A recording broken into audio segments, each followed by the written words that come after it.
Welcome. The following video will cover a case overview and brief of the Gantler v. Stevens case from the Supreme Court of Delaware from 2009. This case is an interesting one. It mainly surrounds the elements of corporate law, specifically for publicly held companies, companies traded on the stock exchange, their officers and directors, the shareholders who nominate and approve and oversee the work of those directors and officers and managers of those companies, and specifically the shareholder derivative suits, which are the type of litigation through which shareholders in a company, the owners of publicly held companies, can bring suit against the directors and managers if they feel that those directors and managers have violated their duties to the offices that they hold, specifically the fiduciary duty, the duty of care, the duty of loyalty that they owe to the companies that they work for and the owners who hold stock in them. And one of the key elements in this particular case is something called the business judgment rule, which is the point of delineation when the courts and the law says that we will no longer step any further into the domain of business operations and business decisions to Monday morning quarterback the choices that are made by executives and company leaders, to which there is always a certain degree of unpredictability. Right? When we think about whether you're a manager for a McDonald's or the CEO of a major Fortune 50 or 100 company, like say Apple or Disney, you make decisions that you perceive to be good for the bottom line, good for the company, in its best interest, and how we define that may itself be open to interpretation. But ultimately, the choices are designed to promote the company's interests in one way, shape, or form or another. But there's always an element of unpredictability. There's always an element of uncertainty as to whether or not what we predict will happen from a certain move will actually happen. And of course, it would be absurd for the law to require that every decision pan out in the best interests of a company, lest the shareholders could sue their directors and their officers for some type of breach of duty. In other words, they can't expect their officers and directors will be mind readers in a sense. They have to act reasonably with their expectations, but that reasonableness includes the duties of basic care and fiduciary duties around things like loyalty and competence with decisions, and removing one's personal interests or putting them subordinate to the company's interest. That's part of that fiduciary duty that we'll be talking about. So this is really what happened in Gantler v. Stevens and what we'll be talking about throughout the scope of this video. So the background on the case for Gantler v. Stevens, we're going to take a look at some of the facts here to elucidate what happened here and how this entire sort of component arose. So as we move forward here, we have First Niles, which is a federally chartered savings and loan they operated a federally chartered savings and loan called Home Federal, right? So First Niles was the parent company. It was a publicly traded company on the NASDAQ, so obviously had gone through an IPO, had shareholders, had a board of directors, had officers, and so on and so forth. Stevens, the named defendant on the sort of shorthand case name, was the CEO and also a member of the board, right? So is the sort of head officer in charge, but also a member of the board of directors. Other defendants were the directors and officers included who oversaw the Home Federal Savings and Loan that was owned and operated by First Niles. And the Gantlers were major shareholders.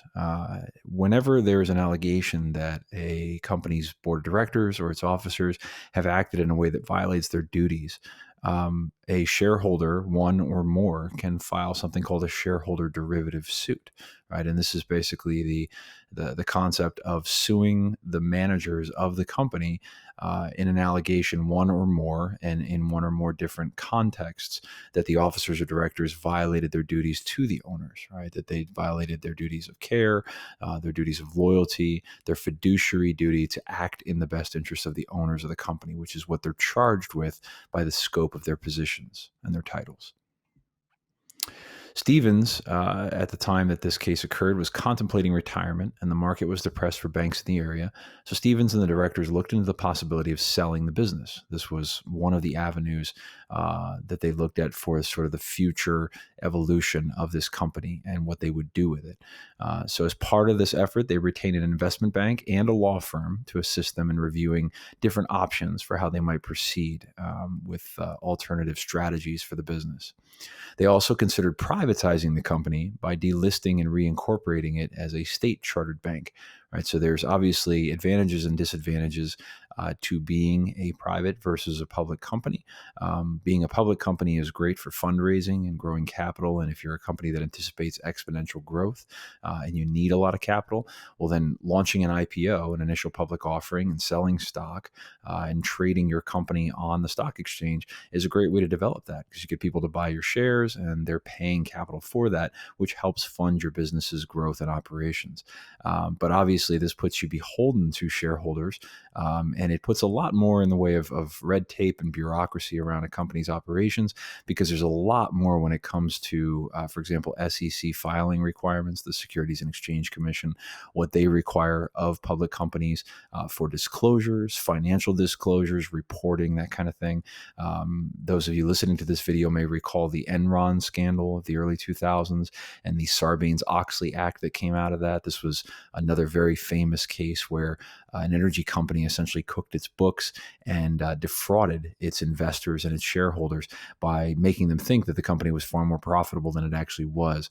And we're recording this video in 2021, and some of those executives are just now recently getting out of prison for what they did there, because it was a major fraud scandal involving essentially lying and dishonesty about financial statements. So the SEC has really cracked down on that, and part of being a public company means you really have to have a solid handle on all of your reporting and your disclosures, your transparency, if you're traded on the stock exchange, to make sure that shareholders or prospective shareholders, people who might be interested in owning your company or a part of it, have a real and honest and good faith idea of how your company is doing financially and what the future perspectives might look like for that company.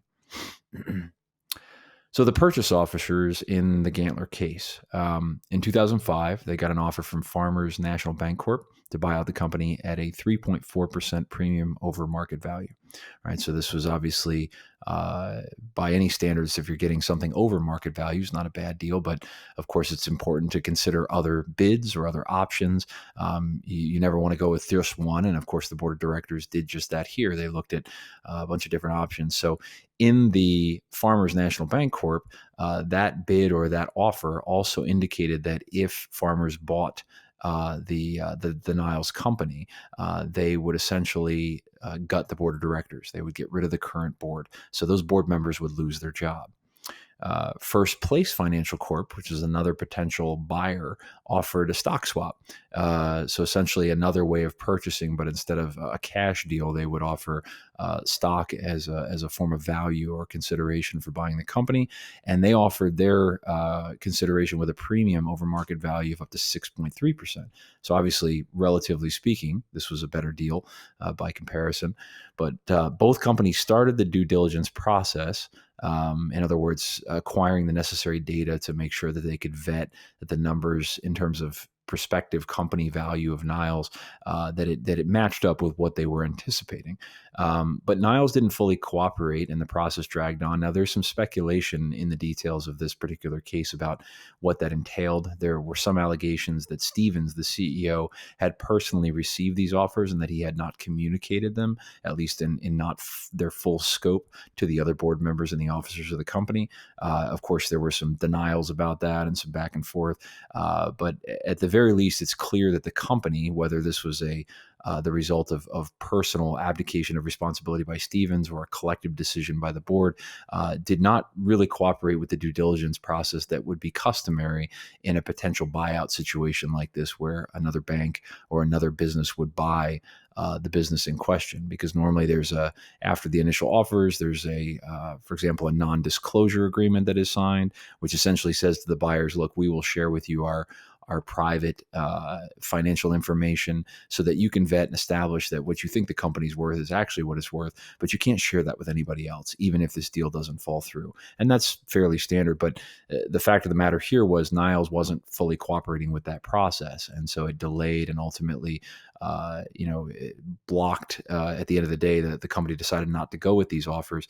And this was probably a result of these small pieces that culminated in that taking place. So to continue the purchase offer timeline, First Place would later come back with a revised lower offer because the stock price for Niles had gone down. So the company valuation had gone down. However, that lower offer at the time relative to the stock price that Niles was trading at in that moment actually represented an even higher premium. So it was actually 11% over market value. So it was lower relative to the previous offer, but relative to what the company was now evaluated at on the stock market, it was a better deal.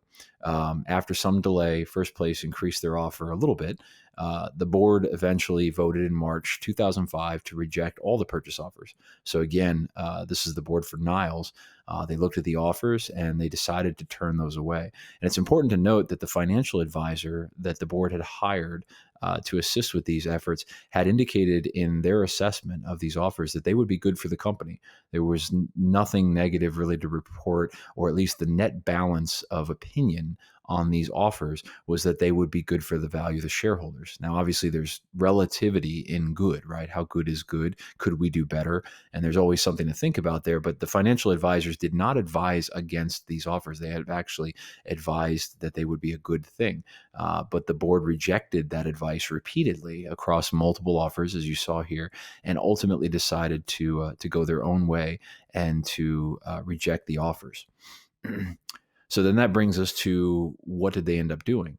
And what they ended up deciding to do was the second component that we talked about a few slides ago, and that's a reclassification, essentially a privatization of the company. They decided to take Niles off the stock exchange, to buy up the shares, to privatize the company. And so that happened in April 2005. Stevens proposed this. Again, Stevens, the CEO and a member of the board. Smaller shareholders of Niles would get preferred stock, but obviously in a privatized company sense, they would lose voting rights because if you're not a publicly held company, you're not beholden to SEC regulations around what shareholders can and cannot do as part of their ownership rights.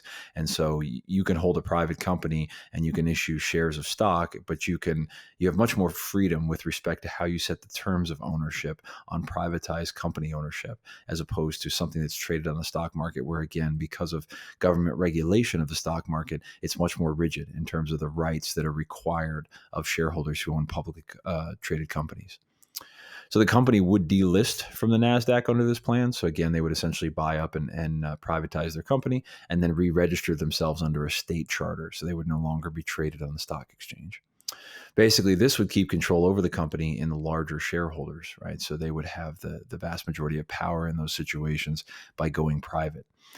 So the board voted in December of that year, 2005, to pursue this strategy over the buyout offers, over the offers from the several other banks to buy the company outright. Right.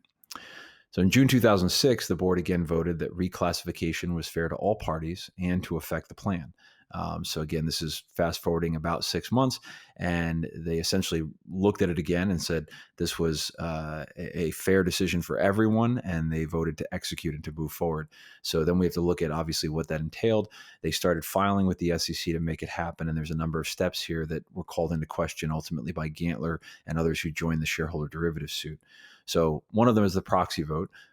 So in November of 2006, and now we're about 11 months removed from the initial vote to move in this direction, the company sent proxy solicitations to the shareholders asking for them to vote for the plan, right? So this is something that, as we'll discuss later, shareholders are actually required to have a say in, whereas in other situations, the board members may elect to offer the shareholders an opinion or a vote on certain major decisions. But something like this, a reclassification, would be something that would be mandatory for the shareholders to participate in the voting on, to decide on. So they had to do this proxy. It wasn't a matter of something that the board could have done unanimously and independently on its own. The proxy solicitation argued on behalf of the reclassification plan as opposed to the buyout. So the plan, according to the proxy, would, quote, save significant legal, accounting, and administrative expenses relating to public disclosure and reporting requirements. And this much is probably unambiguously true. It's not really contentious or relevant to any major dispute in this case, because if you take a company private, you have far less in terms of sort of paperwork in a very literal sense, governing the SEC requirements, the filing requirements, quarterly reports, all the things that go into running a publicly held company with those disclosures. There's a lot of steps and there's a lot of bureaucracy. There's a lot of paperwork that goes with that. So yes, you can run a privatized company in sort of a more expedient, efficient, and less bureaucratic way because you're not beholden to those intense SEC regulations. And I don't mean to imply with any of my commentary here that what the SEC is doing is unreasonable or overly burdensome. Some may argue that. I'm simply saying that if you want to be a publicly held company, there are rules you have to play by. I'm not offering an opinion on the quality of those rules or whether they make sense, but they're there and they exist and they're non-negotiable, right? Violating them comes with serious penalties, as I alluded to earlier with the Enron case, right? So that kind of thing, not having to do that can be a significant cost savings. The proxy also acknowledged negative features about the reclassification. So it sort of offered what you might consider to be a balance in the sense that it included some one-time costs that would be associated with this sort of reclassification, the buy-up, and the rechartering under state law, and reduce liquidity for both the to-be reclassified shares and the loss of certain investor protections. So under federal securities laws, in other words, the SEC regulations. So the shareholders lose certain rights and privileges and protections that would be afforded to them under federal securities laws with the company traded on the stock exchange. And of course, the shares are far less liquid if they're not traded on the stock exchange, because if they're traded on the stock exchange, you can sell those at any moment, right? They're probably one of the most liquid investment assets you can have, because as long as the market is open, between the hours of 9:30 and 4:30 Eastern, you can trade your shares at any point, and you don't necessarily have to wait for a buyer to buy them up. You can trade them back to the market or back to the company, and the company is required to buy them back from you at whatever the market value is at that time. So you have far more liquidity, which is something that an investor would like and would lose under the reclassification plan.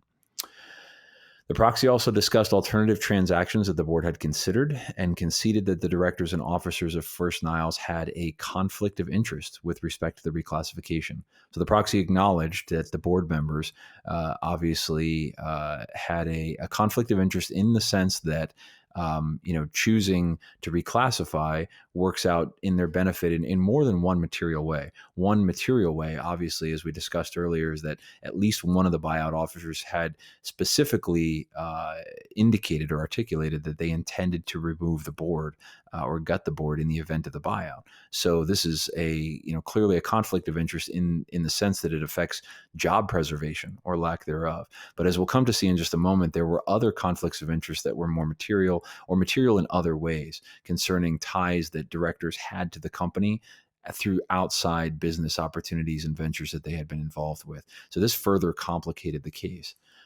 The proxy further disclosed that the company had received one firm merger offer, but that the board believed it was not in the interest of the company and rejected it. Now, after discovery in this case, of course, we learned that it was not really one necessarily. There were actually as much as three. We discussed two here in this PowerPoint, but there were at least three communicated. And obviously, how you define an offer as quote unquote firm versus not firm is a matter of subjectivity at a certain degree. But this is what was communicated to the shareholders in the proxy. And it's important because this was one of the components of the disputes in the lawsuit, was that the proxy was misleading. So that's what we'll get to. The reclassification vote passed by a small majority, meaning that the shareholders ultimately passed to approve the reclassification vote, but it was by no means unanimous. It was, it was controversial, and it passed by a small majority. So the lawsuit, where do we go from here? In the lawsuit, Gantler, a major shareholder, sued alleging three causes of action: count 1, count 2, and count 3, and we're going to illustrate these here. Count 1 alleged that the defendants, again, the directors and the officers of the company that were named in the suit, breached their fiduciary duties to the First Nile shareholders by rejecting the first place merger, offer and abandoning the sales process. So again, when we talk about fiduciary duty, we're talking about that duty of loyalty, the duty of care. Fiduciary duties almost always concern stewardship, custodianship of financial assets or financial value of someone else. Right. So you can have a fiduciary duty who is for someone who is a financial advisor to you. You can have a fiduciary duty, for a bank or a savings and loan that carries your accounts or manages an investment that you have. So anyone that's responsible for in an official capacity, some asset management for you. If you pass away with a will and you leave an administrator to your account or your estate, then you may have a fiduciary duty that is vested in that administrator to act in the best interests of your specifications, right? Your instructions for how your estate is to be administered. So there's a lot of different contexts in which this can take form, but the basic idea behind fiduciary duty is that it is the duty of that person that carries the duty to behave in ways that are in the best interest of the person who owns the assets that they're looking after, right? That they're managing in one shape or form or another. So that was the first count of this lawsuit, was the idea that the board of directors and the officers named had violated their fiduciary duty by rejecting the first place merger offer and abandoning the sales process altogether. In count two, it alleged that the defendants breached their fiduciary duty of disclosure by disseminating a materially false and misleading reclassification proxy. And the word materially here is key, right? Because what they're arguing is not that if there were anything false or dishonest or misleading or incomplete, that it was tangential, but that the information contained in the proxy was seriously and fatally flawed to the extent that it left the shareholders deceived and misled, so much so that they could not have made an informed decision, and that the vote that arose from that could not have been legitimate as a result. And so count three alleges the defendants breached their fiduciary duties by affecting the reclassification after obviously the vote was approved. So we're going to break these down and take a look at how this all shook out. So the defendant's response here, unsurprisingly, was a motion to dismiss, essentially a 12b6, which in the federal rules is a motion to dismiss for failure to state a grievance upon which relief can be granted. Essentially, the defendants looked at this and said, there's nothing here for this case to proceed on. This was the argument that they filed in their response. They said that insofar as the board's decision was concerned, the business judgment rule protected them from liability to the shareholders for something that may not have worked out in the shareholders' best interest. And so again, the business judgment rule is that point at which courts will look at the circumstances and say, no, this is not the purview of the law. This is the purview of discretion within the business. And again, we could look at any business leader and Monday morning quarterback the decisions and find things that did not work out as planned or as hoped, and hold that person accountable after the fact as if, they should have had the benefit of a crystal ball ahead of time. But the reality is it never works out that way, right? Some business decisions will pan out to be profitable and effective and successful and accomplish the goals, and others will not.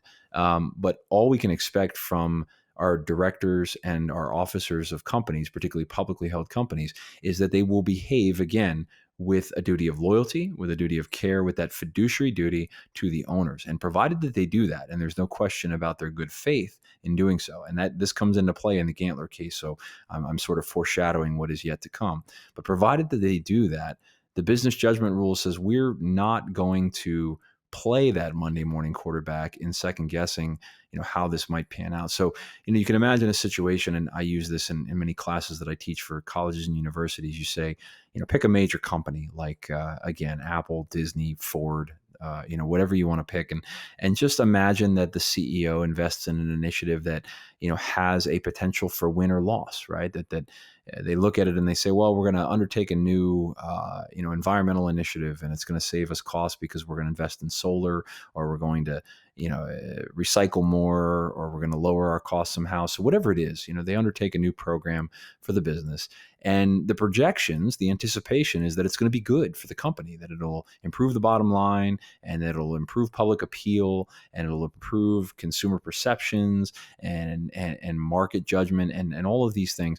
but it doesn't shake out that way, right? Maybe the economy changes between, planning and execution, or maybe there was some data that wasn't considered, not because someone was careless or negligent, but just because, this was not something that was foreseeable.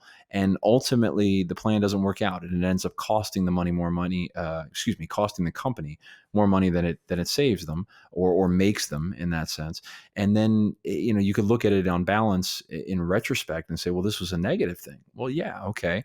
But it would be absurd. I mean, imagine the floodgates that would be opened if every shareholder who was unhappy with a decision in retrospect could sue the CEO or the board of directors and say, how silly of you to have not known how this would pan out, right? So there has to be some deference, right, to the unpredictability of business in a capitalist environment, in a volatile economic situations. No matter how stable we think they are from moment to moment, we know that they change. You can look at the last 20 years and see several major cycles of economic upturn and downturn, and all kinds of things that are clearly beyond the scope of not just control but foreseeability, right, for executives and businesses. And so the business judgment rule is just the point where the court says, as long as the board and the officers are acting in good faith, we are not going to second judge their decisions if they don't work out. It's unfortunate if they don't, but that doesn't mean that they should be legally liable, as long as they were competent, they did their homework, they tried, and they acted in good faith, right? They weren't dishonest or self-dealing in their actions. And this comes into play with Gantler, because as we'll come to see, it was not quite as simple as the rules that would otherwise have been laid out for business judgment rule. But this was the argument the defendants moved forward with. They said, we're not liable because the business judgment rule protects us from questioning our decisions in this regard. They also argued that count 2 failed to state a claim that the reclassification proxy was materially false and misleading. So the argument here was, you could always include a little bit more information or a little bit different information in shareholder communications, but we don't feel that the proxy that we sent out was materially misleading in a way that would have misinformed, in a serious or fatal way to the shareholders about the nature of the deal at present. And so that was the argument in rebuttal there. And First Nile shareholders had ratified the board's decision to reclassify the shares. So the argument, again, coming from defense was, well, even if there was any question as to that, they still voted to approve this. And so how can we, the board of directors, the CEO, the officers, how can we be held liable for something that the shareholders are unhappy with if the shareholders themselves, by a majority vote, approved this before we did it? Right? There was an option for them to raise their objections, and they didn't, because clearly the majority was in favor. So this was the argument, and the Court of Chancery agreed with these arguments and dismissed the entire complaint.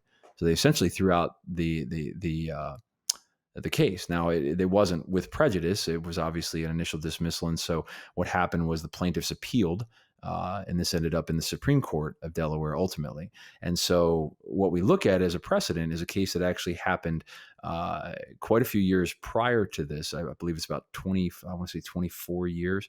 The Unical case, going back to 1985. And so this is sort of the precursor in the Delaware court system that established a rule that was pivotal for Gantler in kind of determining how to proceed here. So in Unical from back in 1985, this particular case takes away the benefit of the business judgment rule unless the actions of a board in taking action on a particular business matter meet certain conditions. So this establishes the criteria at which the business judgment rule applies and when it doesn't.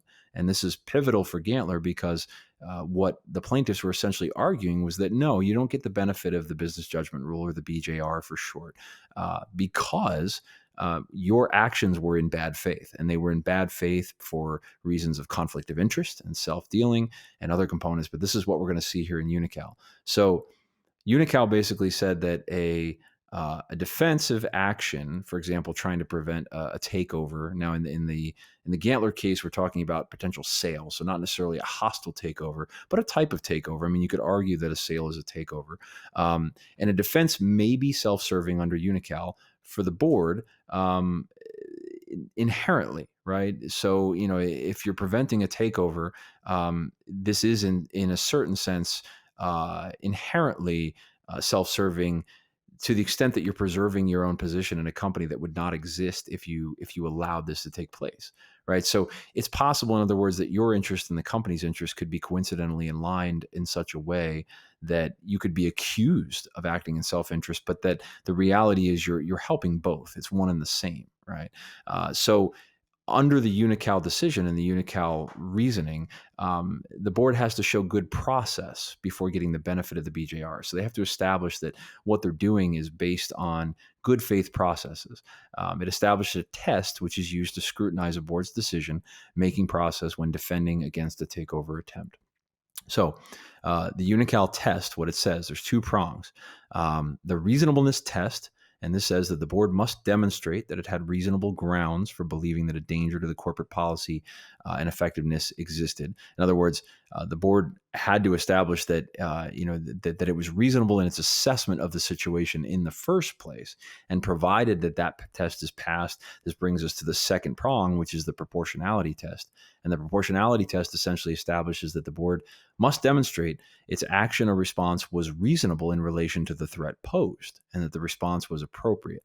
So what are we really saying here? We're saying reasonable assessment of the circumstances and reasonable response based on those circumstances. So these are the two components that Unical requires from a board in order to benefit from the BJR. If they can be shown to have not done either of these things, then the BJR is thrown out. And so if and only if both prongs are satisfied, the court will give the target board the benefit of the business judgment rule. So the Unical test applied. The lower court did not apply enhanced scrutiny under Unical, and the Delaware Supreme Court agreed. Plaintiff claimed the defendants rejected a value maximizing bid in favor of a transaction that favored their self-interest at the shareholders' expense.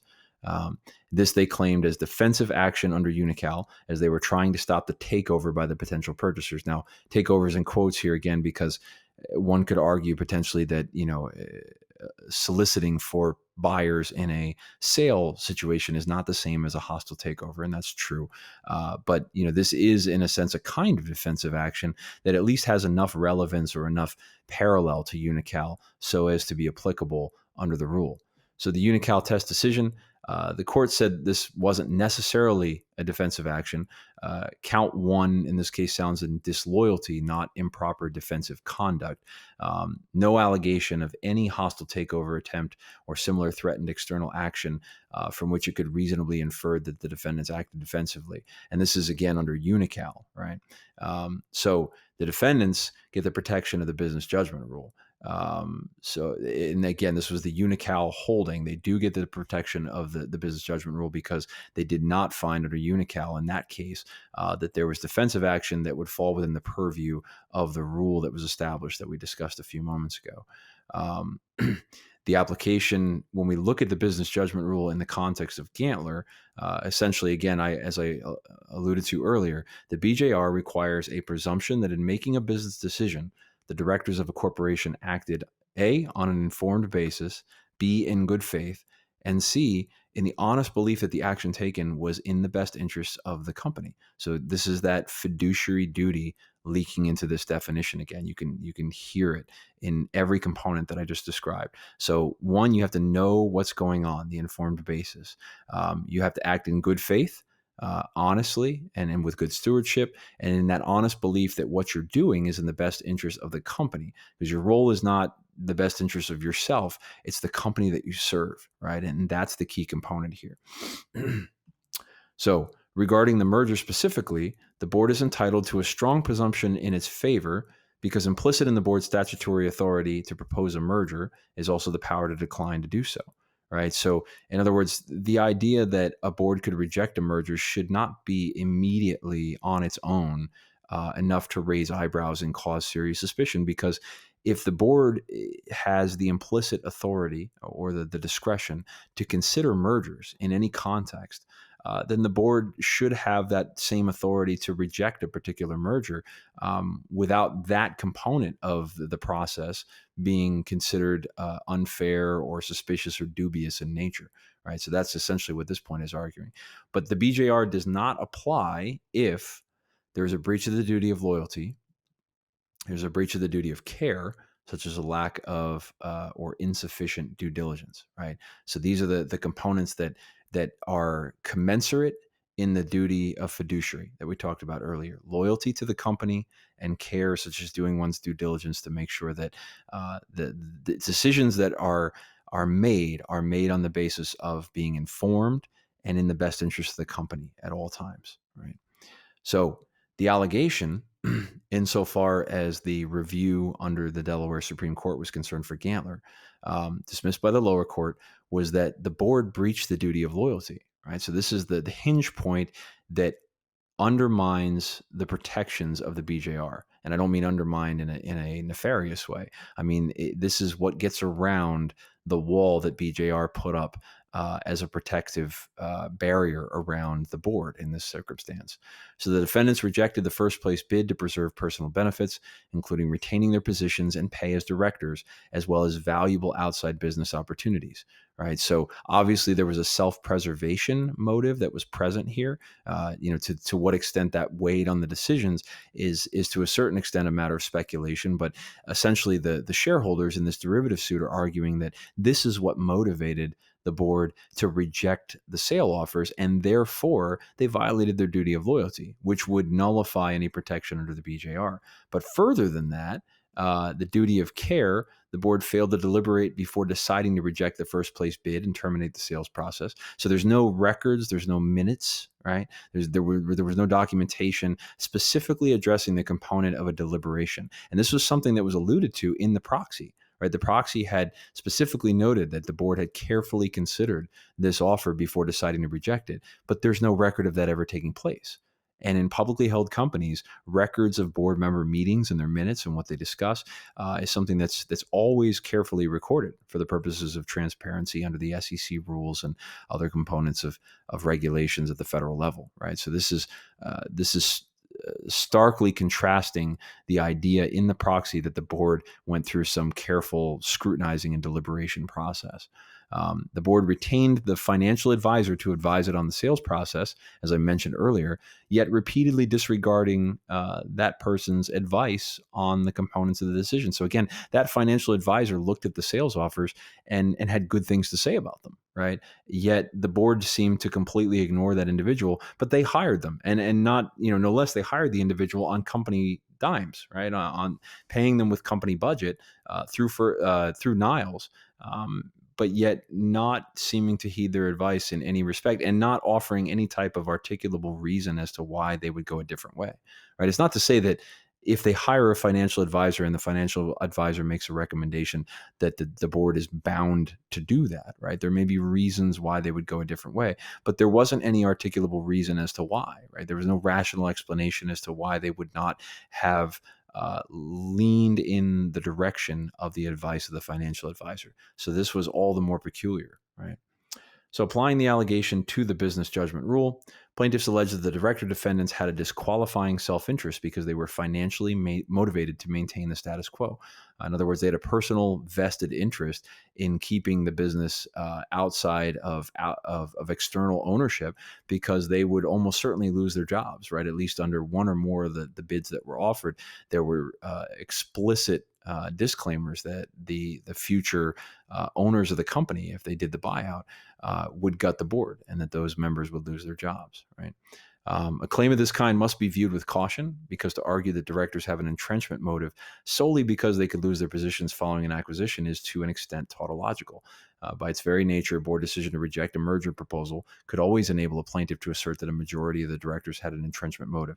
So in other words, what this is saying is that we can't just simply say that the board is acting in a disloyal or corrupt way because they rejected the merger for reasons of job preservation, right? This entrenchment motive that this paragraph is referring to. Because any time a board rejects a merger where they might or would be likely to lose their jobs if the merger proceeds, you could always argue that the board has this motive of self-preservation or job preservation, this entrenchment motive, right? So that in and of itself is not necessarily sufficient to prove disloyalty, right, or a violation of the fiduciary duty. So there's uh, a sort of a rebuttable presumption that this is insufficient and that you need more to show that there's more of a motive here, a more tangible motive.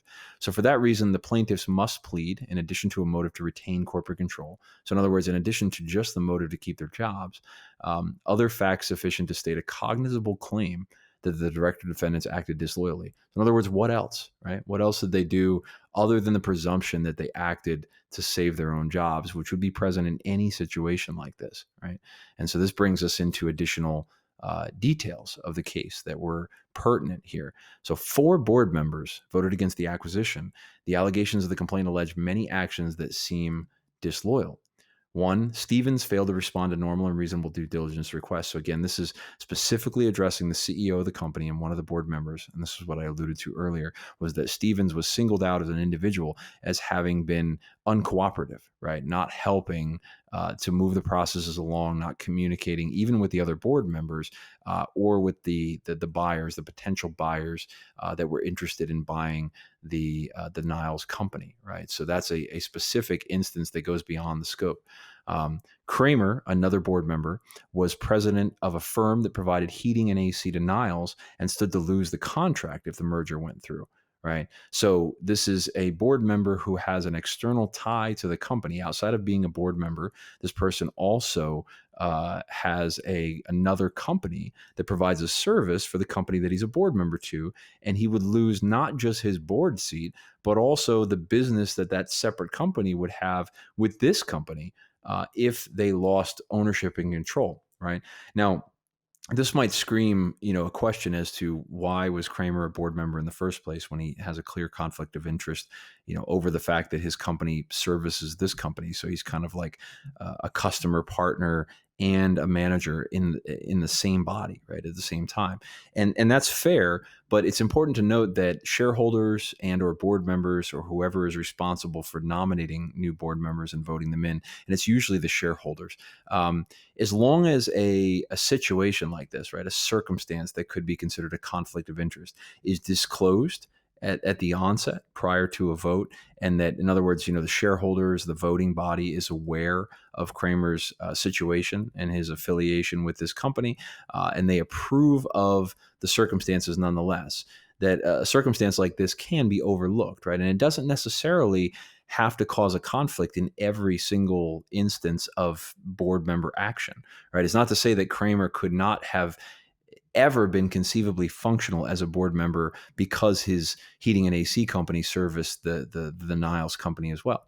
Right? One can imagine a million different scenarios that have nothing to do with mergers and acquisitions and reclassifications and buyouts, where Kramer could make decisions that are completely irrelevant, right, to this outside external relationship that he has with Niles. So, if they're investing in a new marketing strategy, or, they're going to change up their operations, and nothing that they're talking about changes anything about, his operational contract to provide heating and AC services, right? Then it would not conceivably have, a significant weight in his role or affect his decision making. But when we're talking about whether or not to sell the company to another company that has vowed to fire Kramer and probably to change contractors here to the extent that Kramer's company would no longer be able to service them. Well, now we've got a significant conflict because Kramer would lose twice, right? And so we can see the pressure that's placed on him to act in the interest of self-preservation here. And Zuzzolo, another board member, was principal in a law firm that frequently provided legal services to First Niles and owned a title company that provided title services in nearly all of Home Federal's real estate transactions. So this is another example of entanglement, right? Zuzzolo has got an outside company who's providing other kinds of services, and this person's in the exact same situation that Kramer is in, right? Insofar as that conflict is concerned, or potential conflict, right? And it bears its head. It becomes most prominent in situations like this, where these board members stand to lose not only their jobs within the company, but also their business done with the company from the outside. And so this additional detail is particularly relevant for the discussion at hand concerning allegations of disloyalty and self-dealing. Violations of the duty of loyalty are judged by the entire fairness standard, not the business judgment rule, right? So when there is a violation of duty, or there's a suspicion of a duty of loyalty, if that can be established, the entire fairness standard comes into play, which essentially is a far more stringent scrutiny of the steps, ensuring that everything about the entirety of the conduct from A to Z was in line with the duty of care, the duty of loyalty, the fiduciary duty that the board members have. There is no deference under entire fairness, right? It is a microscope with which we begin to look at the conduct of the board members for every last detail to be in the spirit and the content, the substance of fairness. Whereas the business judgment rule is kind of a broad brush that says, look, unless there's some allegation about duty of loyalty being breached or fiduciary duty being breached, duty of care being violated, then we're going to assume, for the sake, in the absence of that the conduct and the decisions, whether they worked out to be financially advantageous or not for the shareholders, were above board and outside the purview of court scrutiny. But once we have this violation of a duty of loyalty, we move to a far more stringent and sort of surgical look at everything that's going on beyond the scenes. These conflicts of interest, as elucidated above with Stevens and Kramer and Zuzzolo, were enough to at least allow the possibility of an inference of a breach of the duty of loyalty, right? So not necessarily establishing absolutely beyond the shadow of a doubt, but it's certainly enough to raise suspicion. And so again, it's important to remember that when we're talking about the Supreme Court review here, the Supreme Court is not necessarily ruling on the merits of the case. The Supreme Court is ruling on the decision of the trial court, the Chancery Court here, insofar as did they make the right call in dismissing this case. And so really with the court looking at this, they're essentially saying this is at least enough to try the case and see what bears fruit out of the evidence, right? Let's hear from the parties and see what happens. There's enough here to move forward as opposed to dismissing it for failure to state a claim upon which relief can be granted. So moving forward to the second element, the misrepresentation in the proxy solicitation. So as to whether or not this misrepresentation was in fact, quote unquote, material.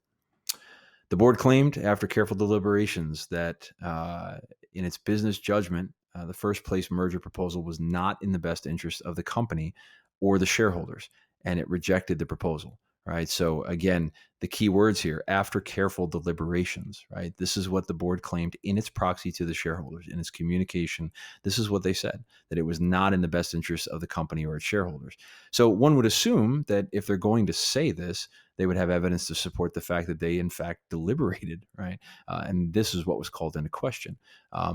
Boards are not customarily required to disclose all available information, right? This could lead down a slippery slope to absurdity where it's like, what are we sending 1,000 pages to our shareholders of every conceivable note and financial document and memo on every aspect of every consideration? No. But in this particular case, as it is pertinent to the facts, once they travel down the road of partial disclosure about bids, they have to provide the stockholders with an accurate, full, and fair characterization of the historic events, right? So in other words, a full and comprehensive view of what was offered and what was declined and why, right? More specifically. But this broad brush of saying, we deliberated and we determined that this was not good for us, just trust us, that's enough, is generally speaking less than sufficient, right? So by stating that the board carefully deliberated, the board was representing to the shareholders that it had considered the offer on its objective merits and had determined that the reclassification would better serve the company than a merger. So they were asking the shareholders to take them on faith that they had looked at this in a responsible and competent way, again, as fiduciaries, and came to the conclusion, absent other factors like self-interest, that this would not be good for the company, right? The reclassification proxy admitted a conflict of interest, to be fair, right? A reasonable shareholder would likely find significant the representation by a conflicted board that reclassification was superior to a potential merger, which again, after quote unquote careful deliberations, the board had quote unquote carefully considered and rejected. Right. So this idea of self-preservation, that the fact that, you could always point to a situation like that and say, well, yeah, of course the board is conflicted because the decision that they're making here is that it's the only decision that keeps their job. But that's not their job, right? That's not their duty as fiduciaries. They are required as fiduciaries to make the decision that would get them fired if that would be the decision that would be better for the company, right? So they are required by their duty to put their personal interests subordinate to the company's, right? And what they said here in the proxy was such that it led the shareholders to believe they had done that, right? That they had executed that duty faithfully. This would then be a material representation if they'd made their decision for personal reasons, right? So if they didn't do that, then that misrepresentation would in fact be quote unquote material. It would be serious, right? It would matter in the scope of what they communicated to the shareholders. So the Chancery Court, in other words, the original trial court, noted that they didn't have to make these representations at all, right, necessarily. But the court noted, had the quote unquote careful deliberations representation never been made, the shareholders might well have evaluated the reclassification more skeptically. Right? In other words, if they had never said they carefully deliberated anything, well, then perhaps the shareholders would say, "Let me take a look at those offers. Right? Let me see what what was pitched to us, so I can make sure that I know what it is we turned down." Right? But the board specifically said we carefully deliberated this, and there was an element of, again, trust me in those words, right? That it had already been done, that the vetting had been completed, and that the shareholders need not probe any further into that because the people that they thought were acting in their best interest, the board and the officers, had already done it for them, right? First, the shareholders would have had no information about the reclassification's desirability, right? If the board had not said this, anything about careful deliberations and vetting the offers. Second, they were told that the board and management had a conflict of interest in one transaction that their fiduciaries had determined to endorse, right? So a board cannot properly claim in a proxy statement that it had carefully deliberated and decided that its preferred transaction better served the corporation than the alternative if, in fact, the board rejected the alternative transaction without serious consideration, right? In other words, this kind of speaks for itself, but you can't claim to have carefully deliberated anything if you didn't carefully deliberate, right? You are required to have seriously considered, discussed, pros and cons, advantages, disadvantages, comparative assessments before you reject and then communicate to your owners that you did all of that, right? Otherwise, you're lying. You're essentially committing fraud. So in a way that that taints the integrity of the decisions that shareholders will make. So the allegation that they rejected the offer without serious consideration is enough to allege a cause of action that should be decided at trial. So again, this is the Supreme Court not speaking to the merits of the case, but saying just this allegation from the shareholders that the board did not seriously consider and seriously deliberate these offers before rejecting them should be enough to hear evidence, right? To have a trial. And this is what the Chancery Court did not allow. Chancery Court granted the dismissal motions from the defense that argued to say, well, there's nothing here, right? The Chancery Court essentially agreed with the opinion that there's no claim here that we can offer any relief on because it's barred for reasons of business judgment rule and other factors. But clearly that's not the case if there was a material misrepresentation. And there's an allegation here that appears to be at least conceivably credible, provided the evidence bears it out, that should be the case. So again, the Supreme Court is essentially just disagreeing with the decision of the Chancery Court here, not raising a finding as to the evidence. And then finally, the shareholder ratification, right? This is count 3 as to the fact that the shareholders actually ratified the vote. So the common law doctrine allows the shareholders fully informed vote ratifying a proposal reinstates the business judgment rule protection for an action that might otherwise not be entitled to it. So the idea here is that, look, even if the board decision was suspect prior to the ratification, right? Even if there were reasons to believe that they may not have been able to benefit from that protection for one or more circumstances, the fact that the shareholders voted to ratify their decision, right? They approved it by a majority, a slim majority, but a majority nonetheless. This reinstates the business judgment rule, right? To the extent that you're back where you started, essentially. So even if they didn't have it before, it's retroactive because if there was any concern about fair dealing and good faith and fiduciary duties with the board, the shareholders themselves voted to approve what it was that the board wanted to do. Right. So this is the argument that came from the defense that was part of the reason the entire case was dismissed in the lower court. Right. So the lower court dismissed the claim on the ground that a disinterested majority of shareholders had ratified the reclassification strategy prior to approving it.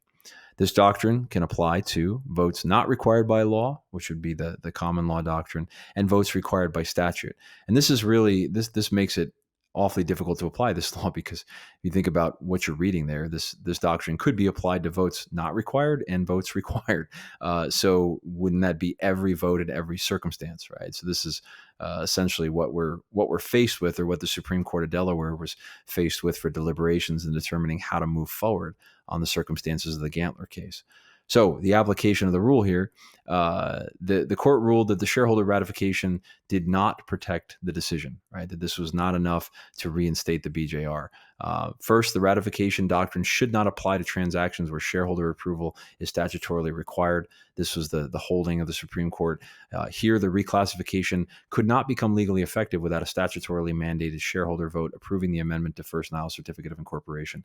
So what this piece is saying is that the ratification by the shareholders would have been required by law anyway. So this is not a step that was taken voluntarily by the board through a voluntary proxy, or by the shareholders, right? Any kind of elective action to vote or approve something. This is something they would have had to do by virtue of the law anyway, right? So it's hard to hold that up and prop it as evidence of additional support when the shareholders were going to have to vote on this decision regardless of the circumstances of board action, right? One way or the other, this was going to happen, right?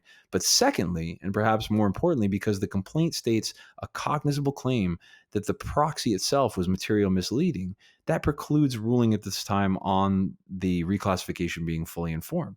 In other words, what this is saying is, if the proxy, the communication that came from the board, was materially misleading, if it misled the shareholders to the extent that they could not make an informed decision, a legitimately informed decision on the vote, then their vote is illegitimate, right? And so we can't say, as the appellate court here, the Supreme Court reviewing the decision, that it was or it wasn't. But what they can say is that the very fact that there is at least a conceivably credible allegation that the proxy was misleading in a material way, this calls the vote into question altogether, which means you can't rely on the vote as evidence of protection for the board, of reinstating the BJR, because the vote very well could have been tainted by the fact that the information given to the shareholders was incomplete or misleading, right, in that sense. So it's sort of a stackable argument, in the sense that you come right back to this misrepresented situation in the proxy, which taints the vote that follows, which means you can't use the vote to protect the board, right? Therefore, the approving shareholder vote was not necessarily fully informed, and so cannot be considered a ratification. So the result, the decision in the case, the reversal of all three counts by the Chancery Court was reversed, and the case was remanded for trial on all three counts. So the Supreme Court essentially reversed all three of the decisions. Obviously, the court did not rule on the merits of the case, but sent it back to the trial court for an actual proceeding, right? And so the dismissal was what was overturned here for the reasons elucidated herein. So hopefully this helps you to understand the extent of the Gantler case more clearly. I look forward to helping you in future cases, and it's been a pleasure working with you on this case brief. Thank you again.